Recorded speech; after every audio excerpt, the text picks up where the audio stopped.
Good morning to all of you. सभी गुरुजनों को मेरा प्रणाम। मैं अपने बारे में बता दूं, मैं मासूम कश्यप। मैं अभी 10% के लेवल पे हूं और मैंने फास्ट स्टार्ट 10% का लेवल अचीव किया था। और आप सभी जानते हैं कि कल सैटरडे था, तो कल हमने जाना था रफ्तार पार्ट 1 के बारे में। और आज संडे है, तो आज हम जानेंगे रफ्तार पार्ट 2 के बारे में। रफ्तार पार्ट 2 के दो सेशन है। पहला है 10 कॉमन मिस्टेक और दूसरा है how to do effective home meeting. तो पहले पार्ट को लेने के लिए मैं बुलाना चाहूंगी मिस अनु सिंह को, जो कि डायरेक्टर लेवल पे है और बहुत ही अच्छे से मोदी केयर बिजनेस को सीख रही हैं। तो welcome Anu ji.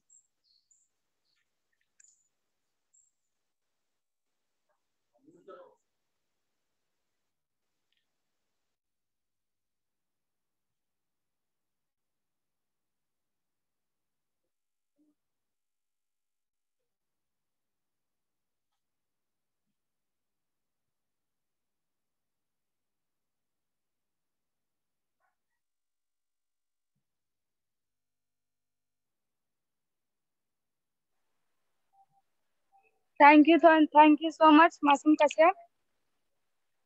Good morning all of you, सभी बड़ों को मेरा प्रणाम। सबसे पहले मैं अपने बारे में बता दूं, मेरा नाम अनु सिंह और मैं अभी एक स्टूडेंट हूं और मैं अपने आशुतोष सर के साथ इस बिजनेस को सीख रही हूं और अभी डायरेक्टर लेवल पर हूं। तो आज हम बात करेंगे उस टॉपिक पे जिसमें लोग सक्सेस नहीं हो पाते हैं। वो टॉपिक है 10 कॉमन मिस्टेक। कई लोग कहते हैं कि हमने 1 साल 2 साल 3 साल काम किया पर मेरा कुछ नहीं हुआ और आपका भी कुछ नहीं होगा। तो हमें ये जानना बहुत जरूरी है कि लोग मोदी केयर में सक्सेस क्यों नहीं हुए। हमें हमेशा यह सिखाया जाता है कि मोदी केयर बिजनेस को कैसे आगे बढ़ाना है, कैसे स्पीड में और कैसे रफ्तार पकड़नी है। पर वही स्पीड या रफ्तार तब कम हो जाती है जब हम ऐसी गलतियां कर जाते हैं जो नहीं करनी चाहिए। आप सभी ने गाड़ी तो चलाया होगा जिसमें एक्सीलेटर का काम होता है स्पीड बढ़ाना और ब्रेक का काम होता है एक्सीडेंट से बचाना। तो हम अपने स्पीड और रफ्तार को कैसे सही दिशा में ले जाएं, तो हम इस सेशन में मोदी केयर बिजनेस में रफ्तार पकड़ने के साथ साथ वो ब्रेक के बारे में बताऊंगी जिन्हें आप जब जरूरत हो ब्रेक लगाकर आप अपने बिजनेस में एक अच्छी स्पीड और रफ्तार पकड़ लेंगे। तो आइए आज हम 10 कॉमन मिस्टेक के बारे में बात करेंगे ताकि वो गलती हम कभी बिल्कुल ना करें। तो पहला मिस्टेक है हमारा री इन्वेंट द व्हील। यहाँ मिस्टेक कई लोग करते हैं। मोदी केयर ने हमें एक सिस्टम दिया है जिसे हमें फॉलो करना है, जो हमें सक्सेस पर ले जाएगा। लेकिन यहाँ पर कुछ लोग अपने प्रीवियस एक्सपीरियंस मोदी केयर में एक्सपेरिमेंट करने की कोशिश करते हैं, तो रिजल्ट वही होता है जो नहीं होना चाहिए। आप इस पिक्चर में देख सकते हैं साइकिलिस्ट कितनी तैयारी से साइकिल चलाने की कोशिश कर रहा है। ड्रेसिंग बेल्ट हेमलेट साइकिल सारे बेस्ट क्वालिटी की ले रखी है इसने, लेकिन ये साइकिल नहीं चला पा रहे हैं क्योंकि हम सभी जानते हैं कि साइकिल की जो टायर होती है वो सर्कल होती है, लेकिन इसने स्क्वायर ले रखा है तो ये साइकिल आगे नहीं चला पा रहे हैं। इसी तरह से मोदी केयर ने हमें एक सिस्टम दिया है परिवर्तन शुरुआत रफ्तार, जो हमें फॉलो करना और हम टीम को डुप्लीकेट करना है। अगर हम हमारे अलग से सिस्टम या स्लाइड पर काम करेंगे तो हमारा सक्सेस हो पाना थोड़ा सा मुश्किल हो जाता है। तो ये हमें ये मिस्टेक नहीं करनी चाहिए और सिस्टम को फॉलो करना है। अब हम बात करेंगे मिस्टेक नंबर 2 पर, refusing to be teachable and coachable. हाँ, लोग यहाँ क्या होता है, लोग सीखना नहीं चाहते हैं इस बिजनेस में। लोग सीखना नहीं चाहते हैं। इस पिक्चर में आप देख सकते हैं कि ये व्यक्ति ना सुनना चाहता है ना देखना चाहता है, सिर्फ अपनी बात रखना चाहता है। आपने सुना होगा कि भगवान ने हमें 2 कान 2 आंखें और एक मुंह इसलिए दिया है क्योंकि हम ज्यादा से ज्यादा सुने, ज्यादा सीखें और कम बोलें। तो हमें यही चीज इस बिजनेस में करना है, तभी हम इस बिजनेस को बिल्ड कर पाएंगे। आपकी और हमारी टीम में कुछ लोग ऐसे होते हैं जो सीखना नहीं चाहते हैं, ना ही कोई ट्रेनिंग करना चाहते हैं, ना ही कोई मीटिंग अटेंड करना चाहते हैं, ना ही कोई डेमो सेशन करना चाहते हैं, और वो सोचते हैं कि ये सब बिना किए हम मोदी केयर बिल्ड कर सकेंगे।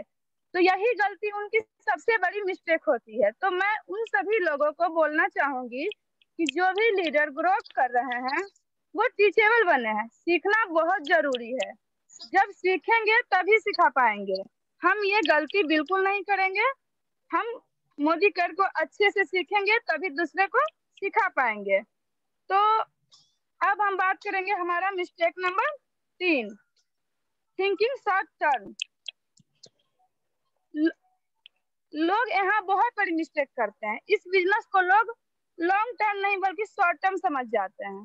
सोचिए कि इस बिजनेस से हमें इतना कुछ मिल रहा है, हमारी पसंदीदा गाड़ी हो गई, जनरेशन तक चलने वाली बिजनेस, और भी बहुत सारी चीजें जो हमें इस बिजनेस से मिल रहा है, ना कि और कोई काम से हमें मिल रहा है।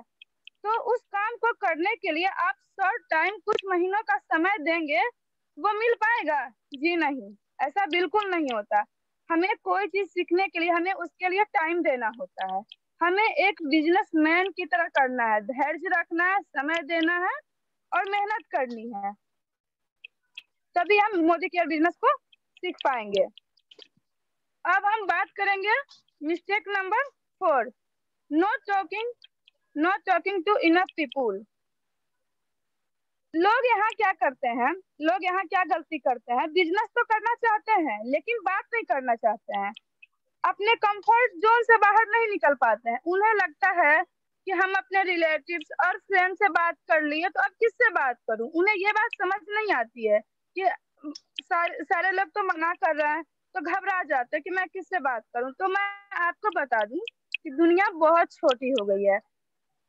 रियल से ज्यादा आपका वर्चुअल फ्रेंड है, जैसे फेसबुक, इंस्टा, व्हाट्सएप ग्रुप और भी बहुत सारे सोशल मीडिया। जिस सोशल मीडिया पे आपके बहुत सारे लोग फ्रेंड होंगे, तो लोगों से बात कीजिए, इस बिजनेस के बारे में बिजनेस प्रोडक्ट शेयर कीजिए, सभी बिजनेस में तो कैपिटल इन्वेस्टमेंट करना होता है, ये तो सिंपल काम है, हमें करना ही चाहिए। आप ही सोचिए, ये नेटवर्क मार्केटिंग है। हम बिना नेटवर्क बनाए बिजनेस कैसे कर सकते हैं? हमें नेटवर्क बढ़ा के आगे बढ़नी है और काम करते रहना है। तो अगला हमारा अगला हमारा है no credit please don't touch, mistake number 5। लोग यहाँ गलती करते हैं कि बिजनेस को अपना समझते ही नहीं है। जब तक आप किसी काम को अपना नहीं समझेंगे तब तक उस काम को आप अच्छे से नहीं कर पाएंगे। लोग यहाँ समझते हैं कि ये बिजनेस तो मेरा नहीं है, समीर मोदी जी का बिजनेस है। कुछ भी होता है तो घबरा जाते हैं और दूसरों की बातों में जल्दी आ जाते हैं। कुछ लोग निगेटिव बोल देते हैं कि हाँ ऐसे वैसे, तो लोग उनकी बातों में आ जाते हैं। उन्हें लगता है कि उनका बिजनेस है ही नहीं, ये तो समीर मोदी जी का बिजनेस है। नहीं, ये आप अपना बिजनेस है। मोदी केयर हमारा अपना बिजनेस है। जब तक हम इस बात को नहीं समझ पाएंगे तब तक हम मोदी केयर में आगे नहीं बढ़ पाएंगे। जिसने भी इस बिजनेस को अपना समझा है वही सक्सेस हो पाया है आज तक इस बिजनेस में। तो अब हम बात करेंगे अगला मिस्टेक नंबर हमारा है प्रोकास्टिनेटिंग। हाँ, प्रोकास्टिनेटिंग का मतलब होता है, इसका मतलब आज का काम कल पर टालना, कल का काम परसों पे। लेकिन एक सफल आदमी की पहचान होती है जो आज का काम आज ही नहीं बल्कि अभी ही करते हैं। हम सभी के साथ ऐसा होता है कि जब हम न्यू कंसल्ट को ज्वाइन करते हैं, उन्हें होम मीटिंग के लिए कहते हैं, तो वो कहता है आज नहीं कल करेंगे, कल नहीं परसों करेंगे। तो कल और परसों कभी भी नहीं आता है। मोदी केयर में आपको प्रोएक्टिव होकर काम करना चाहिए, ना कि आज कल करके काम करना चाहिए। सेम डे स्पॉन्सर करना होता है। आज का काम कल पर नहीं टाले। आपको एक प्रोकास्टिनेटिंग टीम नहीं बल्कि प्रोएक्टिव टीम बनाना है, जो आज का काम आज ही नहीं बल्कि अभी करे। आज का काम कल पर हम नहीं टाले। तो अब हम बात करेंगे अगला। मेरा है मिस्टेक नंबर 7।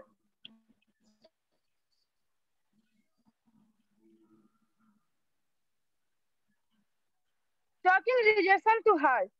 लोग क्या करते हैं कि कुछ लोग दो चार बात निगेटिव बोल देते हैं, कुछ लोग मना कर देते हैं कि हम इस बिजनेस को नहीं कर पाएंगे ऐसे वैसे। तो कुछ लोग क्या करते हैं अपने दिल पर ले लेते हैं कि अरे वो तो मना कर दिया तो कैसे करें, दिल पे ले लेते हैं, उस बात को बुरा मान जाते हैं। तो इस बिजनेस में अगर कुछ लोग बोलते हैं तो हमें बुरा नहीं मानना है।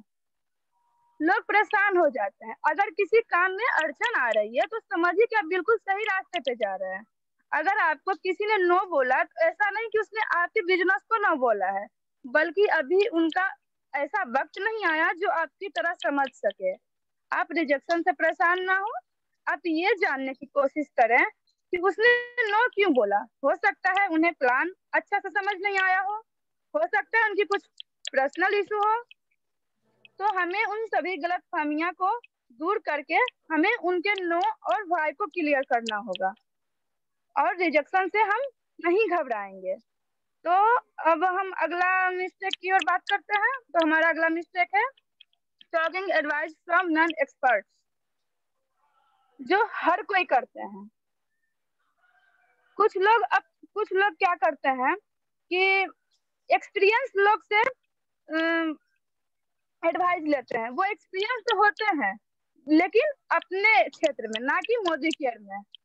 तो इस बिजनेस को सीखने या समझने के लिए हमें मोदी केयर के किसी सक्सेस लीडर से एडवाइस लेना होगा, ना कि वैसे वैसे लोग से जो किसी और क्षेत्र में एक्सपीरियंस है। जैसा कि हम सभी जानते हैं कि अगर हम डॉक्टर से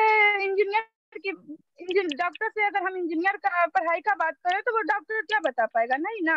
तो इसी तरह से हम मोदी केयर में भी मोदी केयर के सक्सेस लीडर से बात करेंगे, उनसे सही सलाह लेंगे, तो वही हमें सही रास्ता मोदी केयर में दिखा सकते हैं। बाकी अन्य कोई इसमें सही रास्ता नहीं दिखा सकता। तो हमें नॉन एक्सपर्ट से सलाह नहीं लेना है।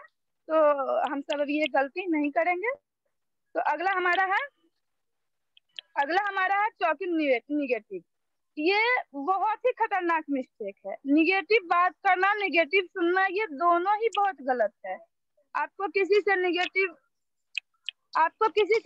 बात नहीं करनी है। सिर्फ पॉजिटिव बोलने वाले पसंद आते हैं लोग को। अपने आप से भी निगेटिव बातें नहीं करनी है। कभी निगेटिव होना, कभी पॉजिटिव होना, ऐसा हो जाता है। लोग हो जाते हैं ऐसे। कभी अगर कंडीशन पॉजिटिव हो, अगर आप पॉजिटिव हैं तो ये कोई बड़ी बात नहीं है।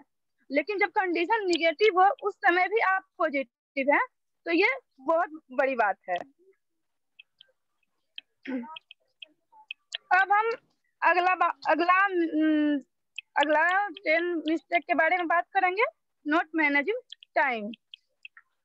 जब कोई मोदी केयर ज्वाइन करते हैं तो वो पार्ट टाइम बिजनेस करते हैं।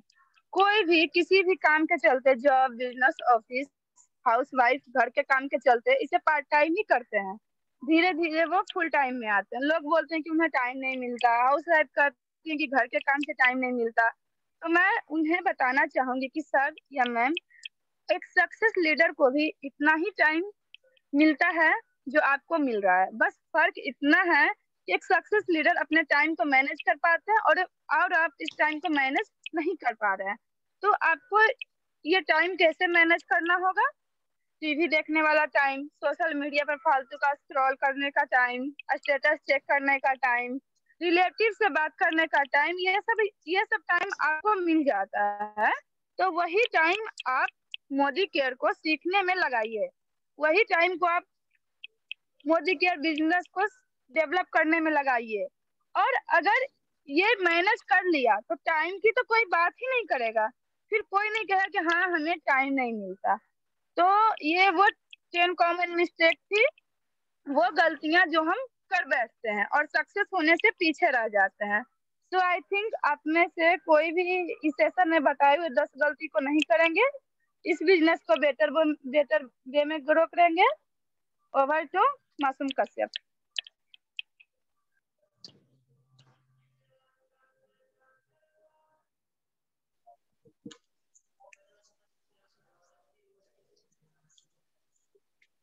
आपने बहुत ही अच्छे से सारे पॉइंट्स को क्लियर किया और लग ही नहीं रहा था कि बिल्कुल भी आपने ये फर्स्ट सेशन लिया है।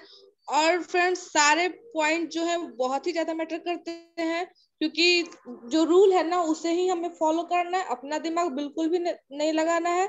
ये जो 10 स्टेप्स है वो हमें बिल्कुल भी अपने बिजनेस में नहीं करना है अगर हम ग्रो करना चाहते हैं तो बिल्कुल भी हमें अपना दिमाग नहीं लगाना है और ये 10 स्टेप्स को फॉलो करना है।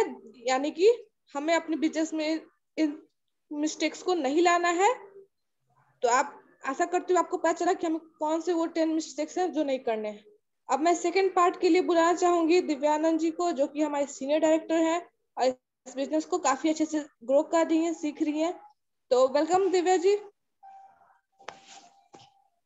Thank you so much Masoom and good morning to all of you. सभी बड़ों को मेरा प्रणाम। तो जैसा कि अनुमामी ने आप सबको बताया कि हम इस बिजनेस में आ तो जाते हैं, बट क्या होता है ना कि हम कुछ गलती कर बैठते हैं। तो उन्होंने बहुत बखूबी हमें बताया कि वो हमारे इस बिजनेस में अगर हम आ गए तो वो कौन से 10 मिस्टेक्स नहीं करने हैं। तो थैंक यू सो मच मामी, आपने बहुत अच्छे से हमें समझाया। तो अब मैं बताऊंगी कि हम मीटिंग में गलती नहीं कर रहे हैं और मीटिंग को इफेक्टिव हम कैसे बना सकते हैं, यानी कि हम हमारे होम मीटिंग्स को इफेक्टिव कैसे बना सकते हैं। तो आइए जानते हैं फर्स्ट स्लाइड के माध्यम से। Preparation makes us perfect, seating, display, demo material and presentation. जैसा कि सब लोग जानते हैं कि आज जब सब लोग एग्जाम देने जाते हैं तो हम हमारी पढ़ाई की चैप्टर की प्रिपरेशन करके जाते हैं। उसमें अगर प्रैक्टिकल रहती है तो प्रैक्टिकल की सारी तैयारी हम करके जाते हैं। जितनी चीजों की जरूरत होती है हम लेकर जाते हैं। अब जैसे कि मैं अपने बारे में बोलूं, मैं साइंस के स्टूडेंट हूँ। मैं पेंसिल, रबर, कटर, प्रैक्टिकल की बुक लेकर जाऊंगी एंड XYZ, यानी कि जितनी भी चीज की जरूरत होती है वो सब लेकर मैं जाऊंगी। इट मीन्स अगर हम कहीं प्रेजेंटेशन दिखाने जा रहे हैं तो ये एक टाइप की हमारी एग्जाम है, बिकॉज इसी के रिजल्ट से हमारा बिजनेस बूस्ट होगा। तो आप एक एग्जाम देने जा रहे हैं, जिसकी अगर आपने तैयारी नहीं करी तो आप समझ सकते हैं कि रिजल्ट क्या होंगे। रिजल्ट फेल होंगे। तो हमें फेल नहीं होना, हमें सीखते रहना है। इसलिए हमें प्रेजेंटेशन करना बहुत जरूरी है। प्रेजेंटेशन में बहुत जरूरी है कि सीटिंग अरेंजमेंट प्रॉपर वे में होना चाहिए। जहां पर आप बैठ रहे हैं वहां लाइट सही हो। दूसरा, आपके प्रोडक्ट का एक टेबल पे प्रॉपर डिस्प्ले होना चाहिए। डेमो मटेरियल पूरा होना चाहिए। ये नहीं कि आप वहां पे डेमो दिखाने चले जाए, उनसे नील की बोतल मांग ले या फिर उनके ही घर की शॉप मांग ले। तो ऐसा नहीं होना चाहिए। और फोर्थ इम्पोर्टेंट कि प्रेजेंटेशन, जहां हम प्रेजेंटेशन दिखाने जा रहे हैं उनके बारे में सब कुछ जानना कि वे लोग कैसे हैं, उनकी नीड क्या है वगैरह वगैरह। ये सब आपको अगर पता होगी तो प्रेजेंटेशन देने में बहुत हेल्प होगी। अब हम जानेंगे सेकंड स्लाइड के बारे में। A proper welcome, receive, greet and appreciate the guest for their time. अगर आपके यहाँ कोई आ रहा है, आप उनको प्रेजेंटेशन देने के लिए बुला रहे हैं, आपने अपने प्रोस्पेक्ट को घर बुलाया है, तब आपको उनको रिसीव करने के लिए अपने घर के बाहर या फिर आप जहां पे बुला रहे हैं वहां जाकर खड़े हो जाए। इनको अब मैं इसको एक एग्जांपल के रूप में आपको समझाती हूँ। अगर आप एक बहुत अच्छे घराने की शादी में जा रहे हैं, राइट, तो अब जब आप वहां जा रहे हैं, वहां शादी है या रिसेप्शन है में पहुंचते हैं तो अंदर बहुत अच्छा खाना रहता है, ड्रिंक, फास्ट फूड, और दूल्हा दुल्हन भी बहुत अच्छे लगते हैं। सब कुछ बहुत अच्छा है और आप बहुत एक्साइटेड भी है वहां जाने के लिए। बट अगर बाहर आपको कोई भी रिसीव करने नहीं आ खड़ा है, कोई भी ग्रीट करने नहीं खड़ा है, कोई वेलकम करने नहीं खड़ा है, तो क्या आपको उस शादी में इंटरेस्ट जनरेट होगा? एब्सोल्युटली नहीं होगा। बस जस्ट अपोजिट देखा जाए कि अगर अंदर कोई खास शादी नहीं है, बस मीडियम कैटेगरी की शादी, एवरेज लोग है और एवरेज तैयारी है, बट जैसे ही आप उस शादी में जाते हैं और लोग ग्रैंड वेलकम करते हैं और आपको बहुत अच्छे से ग्रीट करते हैं और सारे गेस्ट से मिलाते हैं, तो गेस्ट का प्रॉपर वेलकम ऐसे ही होना चाहिए। अब जानते हैं थर्ड स्लाइड के बारे में, एडिफाई द स्पीकर।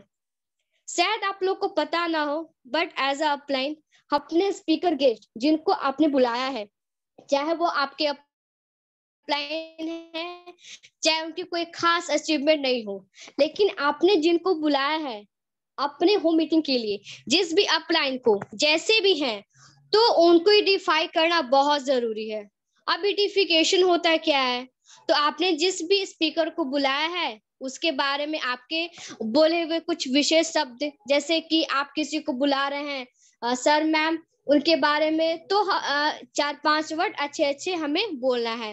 तो जब हम स्पीकर को आइडेंटिफाई करते हैं तो बैठे हुए कुछ लोग बहुत ध्यान से उनका प्रेजेंटेशन सुनते हैं, इसलिए हमें स्पीकर का आइडेंटिफाई करना, उनके बारे में 4 से 5 वर्ड अच्छे से बोलना बहुत बहुत इम्पोर्टेंट है।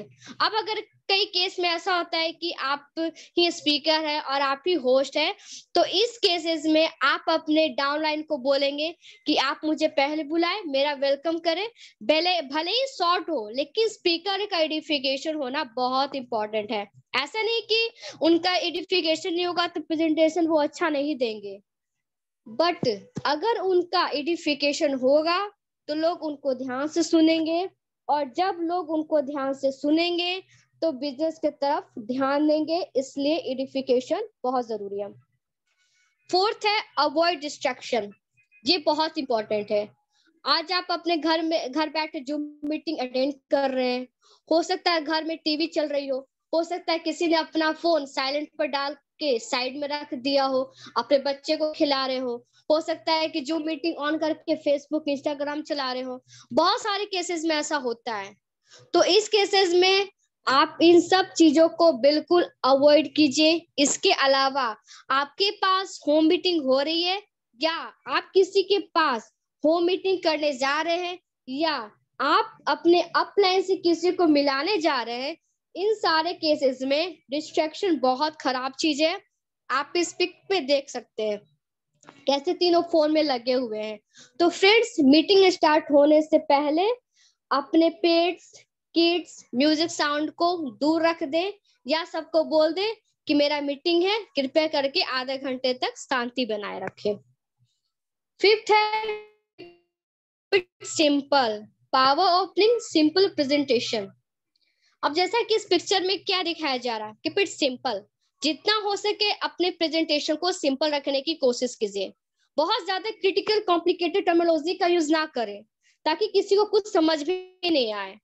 यहाँ पर लोगों को डायरेक्ट सेलिंग समझ नहीं आती है, तो उनको क्या समझाए, पीवी या फिर उनको एलपीवी के बारे में, या फिर कैलकुलेशन कैसे फंड आते हैं वैसे फंड आते हैं। तो सारी चीजें फर्स्ट टाइम मीटिंग में बताने की जरूरत नहीं है। क्यों? क्योंकि फर्स्ट मीटिंग में लोग पहले तो घड़ी देखते हैं, इसलिए चीजों को कम टाइम में बताएं। उनको ये बताएं कि कैसे बताएं कि इतने तरह के प्रोडक्ट हैं, बेस्ट क्वालिटी के प्रोडक्ट्स आते हैं, इनको यूज किया है, इसका तो इस तरह से इसका पावरफुल डेमोन्स्ट्रेशन करके बताएं। जितना हो सके प्रेजेंटेशन को सिंपल रूप में बताएं। आप जितना सिंपल बताएंगे तो लोगों को लगेगा कि यार इतना सिंपल बिजनेस है, इसे तो मैं भी कर सकती हूँ। तो प्रेजेंटेशन को उतना सिंपल रखो जितना डुप्लीकेबल सामने वाला कर सके। Sixth, keep it short, 30 minute rule. The sixth most important thing कि कीप इट शॉर्ट। अपने प्रेजेंटेशन को विद इन 30 मिनट्स इन करने की कोशिश करें और ऑफिशियल थैंक यू बोलना चाहिए हमको 30 मिनट्स के अंदर। 30 मिनट्स में कोशिश कीजिए, मैं ये नहीं कह रही कि एकदम से हो जाए, लेकिन कोशिश करना होगा। ये भी ना हो कि 31 मिनट में भी में नहीं हो जाए। लेकिन ऐसा कब होगा? जब आप अकेले बैठ के घर में प्रेजेंटेशन की प्रैक्टिस करेंगे। अपना प्रेजेंटेशन ज्यादा सिंपल और शॉर्ट होना चाहिए, क्योंकि जिनको हम प्रेजेंटेशन दिखाते हैं तो 30 मिनट से ज्यादा पेशेंस उनमें नहीं रहता है कि वो आपको सुन सके। और जब हम होम मीटिंग में आते हैं ना, तो कई लोग एक दूसरे की बात रखने के लिए आ जाते हैं कि यार इसको मैं मना नहीं कर सकती, इसलिए चल देते हैं। थोड़ी देर बैठकर आ जाएंगे। अगर आपकी मीटिंग इन नहीं होगी ना, अगर उनको बिजनेस समझ में नहीं आ रहा होगा ना, तो बोलेंगे कि यार इतना टाइम थोड़ी है इतना मीटिंग करने का, वो इस चक्कर में बिजनेस नहीं करेंगे। इसलिए प्रेजेंटेशन को हमें सिंपल रखना है। 7th, no refreshments please, it's a business meeting, make it duplicable. यहाँ पे आप देख सकते हैं क्या क्या रखा है। सो डैट अब बात करते हैं इस तरह की रिफ्रेशमेंट हमें हमारे होम मीटिंग में अरेंज नहीं करवाना है। क्यों? क्योंकि ये बिजनेस डुप्लीकेबल का है, रिफ्रेशमेंट की वजह से डुप्लीकेबल नहीं होगा। क्या होता है ना कि जब आप प्रेजेंटेशन देंगे तो वो नाश्ता लेकर आ जाएंगे, फिर क्या होगा, आधे लोग आपको देखेंगे, आधे लोग नाश्ता को देखेंगे, फिर आपको, फिर नाश्ते को, और इत्तेफाक से नाश्ते में गर्मा गर्म समोसे थे, तो क्या होगा कि मीटिंग में किसी को समझ आने से रहा, फिर आपको बोलना पड़ेगा कि पहले आप नाश्ता करते हैं फिर हम लोग मीटिंग करेंगे। फिर नाश्ता तो हो गया पर लोगों का ध्यान मीटिंग में नहीं लगा।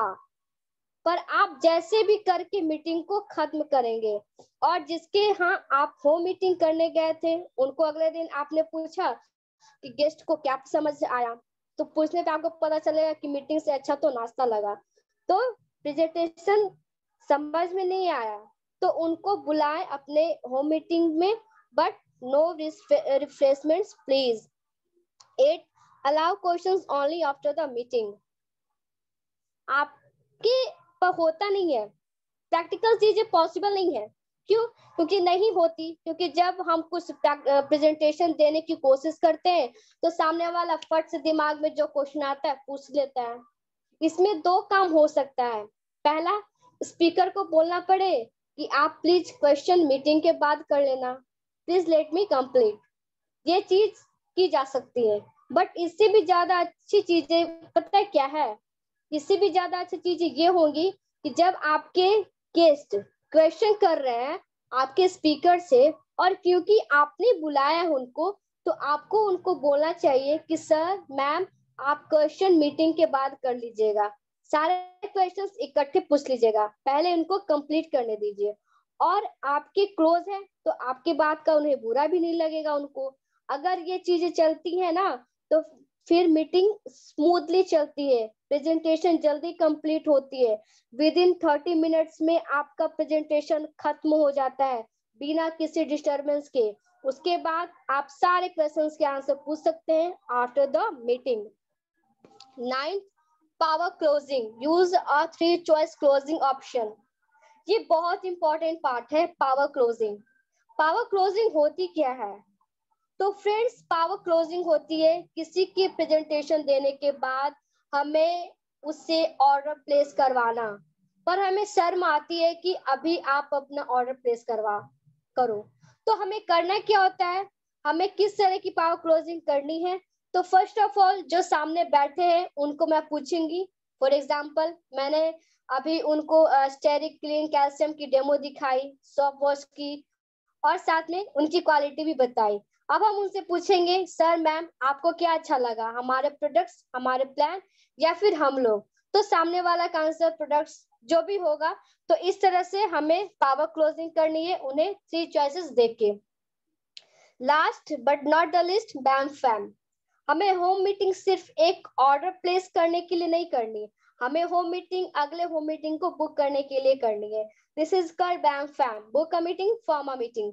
एक मीटिंग को दूसरी मीटिंग में इन नहीं करना है, क्योंकि लोग देखेंगे कि यार इतना अच्छा इनका बिजनेस चल रहा है, और सिर्फ क्योंकि पानी पिलाया है, क्योंकि हम यहाँ पे रिफ्रेशमेंट मना कर रहे हैं, हम चाय भी मना कर रहे हैं, हम कुछ भी नहीं बोल रहे हैं उनको करने के लिए।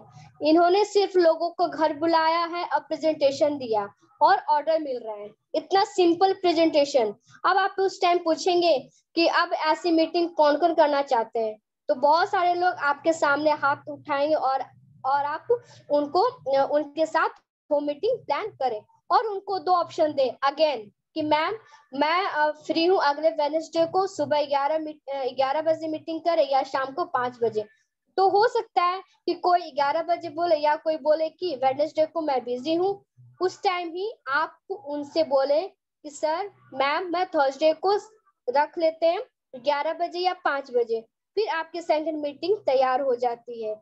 यानी कि एक मीटिंग से दूसरे मीटिंग की तैयारी करनी है। तो अगर हम इस तरह से होम मीटिंग करते हैं तो होम मीटिंग्स क्यों सबसे ज्यादा सक्सेसफुल होती है, आपकी सक्सेस को बताती है, क्योंकि कन्वीनियंट होती है, इसमें कोई कॉस्ट या पैसा नहीं लगता, ये डुप्लीकेबल होती है और ये प्रोडक्टिव होती है।